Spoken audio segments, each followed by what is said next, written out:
For anyone who's been keeping an eye on what's going on in Britain at the moment, the British two-tier policing and two-tier justice systems will be very familiar, and you would also know that the Starmer government denies there's different treatment by the courts or police against people with different group identities.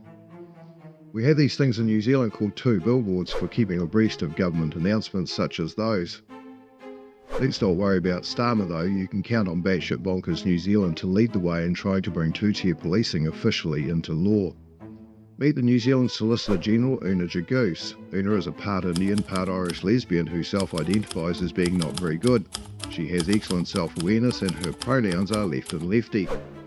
As New Zealand's top law officer, Una wants to bring a regulation so that criminals who identify with Maori ethnicity have less probability of being prosecuted for their crimes.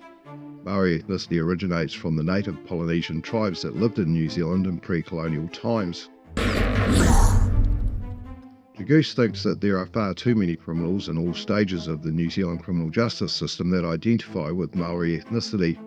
If fewer of those criminals are prosecuted, it follows, in her mind, that there will be fewer of them in the criminal justice system.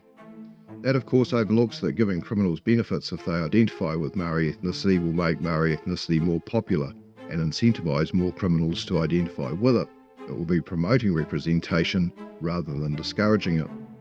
The correct approach, of course, to achieve having fewer criminals in the criminal justice system that identify with Maori ethnicity is to make Maori ethnicity less popular among criminals and make other ethnicities more popular.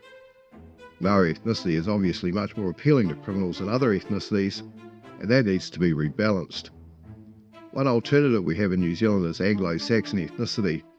This ethnicity originates from the Caucasian race, which is quite handy because all of the remaining descendants of pre-colonial natives are Polynesian and Caucasian, so they can all authentically identify with either Maori or Anglo-Saxon ethnicity. One day, it is my hope that all kingdoms will become one, united under one God. One king?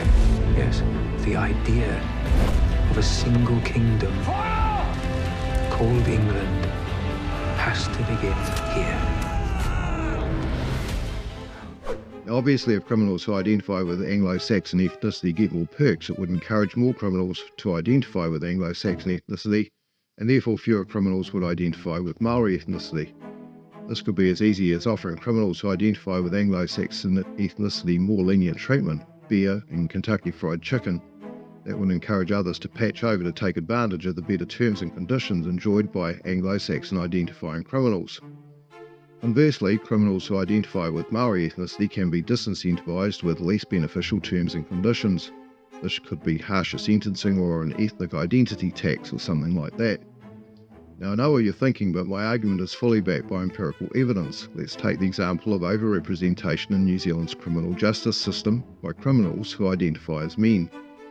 This is obviously something that didn't occur to Una. Recently, more and more criminals that previously identified as men have been identifying as women to take advantage of the better terms and conditions enjoyed by criminals who identify as women. Every time a criminal identifies as a woman, it eases the problem of overrepresentation of criminals who identify as men. Now, there are clearly better outcomes for criminals who identify as women. They have less chance of being prosecuted, less chance of being imprisoned, and if they are imprisoned, they are less likely to be victimised by prisoners who identify as men. Now obviously it's not going to happen overnight. Many criminals have a long entrenched history of identifying as men, and getting them all to patch over and identify as women will take some time.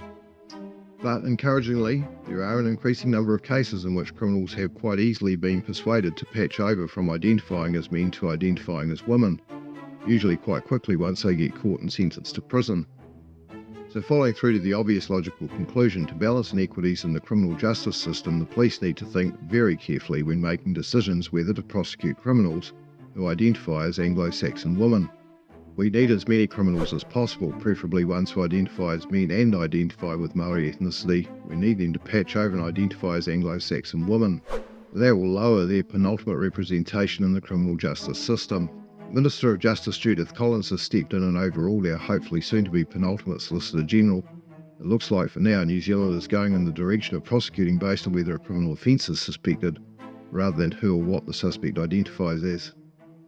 Thanks for watching, give us a like would you, and click subscribe to be notified as new content as it drops. See you next time.